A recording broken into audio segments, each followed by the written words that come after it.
تیسرا گناہ وَلَمْ يَمْنَعُوا زَكَاةَ أَمْوَالِهِمْ، اور جب کوئی قوم اپنے مال کی زکوٰۃ نہیں دے گی، زکوٰۃ نہیں دے گی.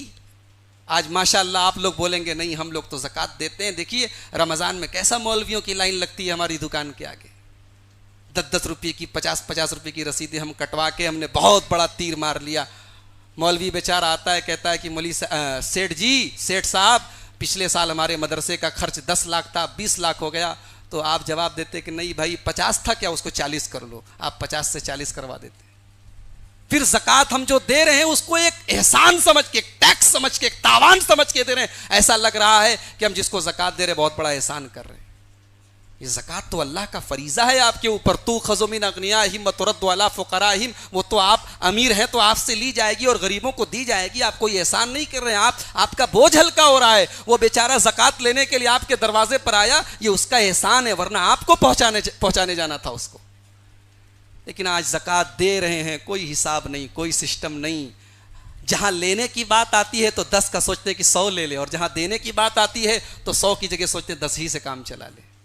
میرے بھائیوں، زکوٰۃ دینا لیکن اس کے اصول نہ جاننا، اس کے قاعدے نہ جاننا، زکوٰۃ کس کو دے سکتے کس کو نہیں دے سکتے، یہ تمام چیزیں نہ جاننا، یہ بھی زکوٰۃ نہ دینے کے برابر ہے. اللہ کے رسول فرما رہے ہیں جب کوئی قوم اپنے مال کی زکوٰۃ نہیں دیتی ہے الا منع القطر من السماء، ایسی قوم کے اوپر آسمان سے بارش نازل ہونا بند، بارش نازل نہیں ہوتی. وَلَوْلَا الْبَهَائِمُ لَمْ يُمْطَرُوا، اگر یہ بے زبان مویشی نہ ہو، یہ گائے بیل بکری نہ ہو، یہ بے زبان جانور نہ ہو تو آسمان سے ایک قطرہ پانی نہ برسے. ورنہ جو قوم اپنے مال کی زکوٰۃ نہیں دیتی اس کے اوپر بارش ہوتی ہی نہیں، اللہ بارش ہی نہیں برساتا ہے. چوتھا گناہ وَلَمْ يَنْقُضُوا عَهْدَ اللَّهِ وَعَهْدَ رَسُولِهِ، اور جب کوئی قوم اللہ سے وعدہ کرنے کے بعد اللہ کے وعدے کو توڑ دیتی ہے. اللہ سے کون سا وعدہ ہم لوگ کرتے ہیں؟ ایاک نعبد و ایاک نستعین، اے اللہ عبادت صرف تیری کرتا ہوں، مدد صرف تجھ سے مانگتا ہوں. اور مسجد کے باہر نکلتا ہے تو کہتا ہے یا علی مشکل کشا، یا علی مشکل کشا. مسجد کے باہر نکلتا ہے تو کہتا یا شیخ عبد القادر جیلانی شیئا للہ. کتنے نعرے ہیں، کتنے مشکل کشا ہیں، کتنے غریب نواز ہیں، کتنے غوث اعظم ہیں. ذرا نظر اٹھا کے آپ دیکھیے. ایاک نعبد، یہ وعدہ کیا تھا ہم نے، کیا نبھا رہے اس وعدے کو؟ اور رسول سے کیا وعدہ کیا تھا؟ کلمہ پڑھتے ہیں کہتے ہیں اشہد ان محمد الرسول اللہ، میں گواہی دیتا ہوں کہ محمد صلی اللہ علیہ وسلم اللہ کے رسول ہیں. اور رسول کا مطلب یہ ہے کہ رسول کی ہر بات ہمیں لینا ہے، اور رسول نے جس سے منع کیا ہے اس سے دور رہنا ہے. لیکن آج یہ وعدہ بھی ہم توڑ دیتے ہیں. ہم نے رسول کے مقام پر دوسروں کو بٹھا دیا، ہم نے دوسروں کو یہ حق دے دیا کہ نہیں نہیں نہیں، ہمارے امام صاحب نے جو کہا ہے وہی صحیح ہے، ہم اس کو نہیں چھوڑیں گے. اللہ سے جو وعدہ کیا وہ توڑا، رسول سے جو وعدہ کیا وہ توڑا. انجام کیا ہوگا؟ لم ينقضوا عهد الله وعهد رسوله الا سلط الله عليهم عدوا من غيرهم. جب کوئی قوم اللہ سے وعدہ کر کے وعدہ توڑ دے گی، رسول سے وعدہ کر کے وعدہ توڑ دے گی، ایسی قوم کے اوپر اللہ تعالیٰ دشمن مسلط کر دے گا. اور وہ دشمن اس کی طاقت کو چھین لیں گے، اس کی حکومت کو چھین لیں گے، اس کے مال کو چھین لیں گے، اس کے پاس جو کچھ ہے وہ چھیننے لگیں گے. تو یہ چوتھا گناہ ہے جس سے اللہ کے رسول نے اپنی امت کو خبردار کیا. اور پانچویں چیز وَمَا لَمْ تَحْكُمْ أَئِمَّتُهُمْ بِكِتَابِ اللَّهِ، اور جب کسی قوم کے جو ائمہ ہیں، جو رہنما ہیں، اس قوم کی قیادت کرنے والے ہیں، جب تک وہ اللہ کی کتاب کے مطابق، اللہ کی شریعت کے مطابق فیصلہ کریں گے تب تک تو سب کچھ ٹھیک ٹھاک رہے گا.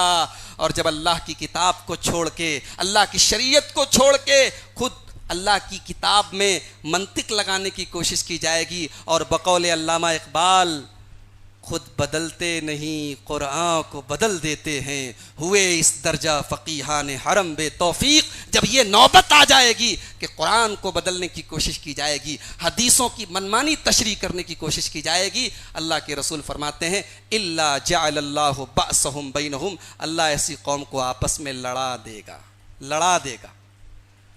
ابھی آج ایک صاحب کہنے لگے آپ کے یو پی میں الیکشن کا کیا حال ہے، کون جیتے گا کون ہارے گا. بات ہوتی رہتی ہے، لوگ پوچھتے رہتے.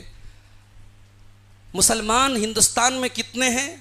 ہم لوگ سینہ پھلا کے کہتے ہیں کروڑوں کی تعداد میں ہیں، 20 کروڑ ہیں، کوئی کہتا ہے 22 کروڑ ہیں، کوئی کہتا ہے 25 کروڑ ہیں۔ پہلے تم یہ بتاؤ کہ تم سب کو مسلمان مانتے ہو؟ ایک مسلمان اپنے آپ سے پوچھے کہ وہ کیا دوسروں کو مسلمان مانتا ہے؟ ہم 25 کروڑ ہیں، 20 کروڑ ہیں، 22 کروڑ ہیں، لیکن ہم آپس میں اتنے حصوں میں بٹے ہوئے ہیں کہ جس کی کوئی حد نہیں ہے۔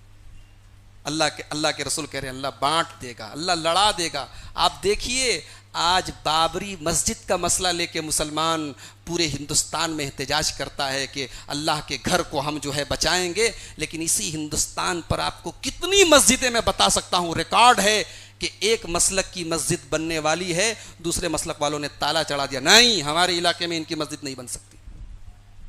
میں آپ کو اسی ہندوستان کی سرزمین پر ایسی مسجدیں بھی دکھاؤں گا جہاں مسجدوں کے باہر بورڈ لگے ہیں کہ فلاں فلاں مسلک کے لوگ اس مسجد میں آنے کی زحمت نہ کریں، اگر آئیں گے تو سخت سزا دی جائے گی، اور سزا دی جاتی ہے، کہیں کہیں تو باقاعدہ پوری مسجد کو دھلوایا جاتا ہے۔ یہ ہمارے نبی نے اخلاق دیا تھا ہمیں۔ اللہ کے نبی کے سامنے ایک دیہاتی صحابی آتے ہیں جن کو مسجد کا مقام نہیں معلوم، مسجد کا احترام نہیں معلوم، وہ آتے ہیں اور جہاں صحابہ نماز پڑھتے ہیں نماز کی جگہ پیشاب کرنے لگتے ہیں، صحابہ کرام مارنے کے لیے دوڑتے ہیں، اللہ کے نبی اپنے صحابہ کو روکتے ہیں، رک جاؤ، فوراً کہتے پانی لاؤ، پانی لایا جاتا ہے، پانی اس پیشاب کے اوپر بہایا جاتا ہے، پھر اللہ کے نبی اس دیہاتی کو بلاتے ہیں، بڑے پیار سے، بڑی محبت سے، بڑی رحمت سے، بڑی مروت سے سمجھاتے ہیں، ان هذه المساجد لا تصلح لذلك، یہ مسجد ہے، یہ اللہ کا گھر ہے، یہ نماز پڑھنے کی جگہ ہے، یہ اللہ کا ذکر کرنے کی جگہ ہے، یہ پیشاب کرنے کی، گندگی کرنے کی جگہ نہیں ہے۔ اس کے بعد اپنے صحابہ سے کہتے ہیں انما بعثتم میسرین ولم تبعثوا معسرین، اے میرے صحابہ تمہیں دنیا میں آسانی پیدا کرنے والا بنا کے بھیجا گیا ہے، مشکل پیدا کرنے والا بنا کے نہیں بھیجا گیا۔ جس نبی نے یہ اخلاق دیا، جس نبی نے یہ سیرت دی، جس نبی نے یہ تربیت دی، آج اس نبی کی امت کا یہ حال ہے کہ الا جعل اللہ بأسهم بینہم، آپس میں ہی ایک دوسرے کو مارو کاٹو لگائے ہوئے ہیں۔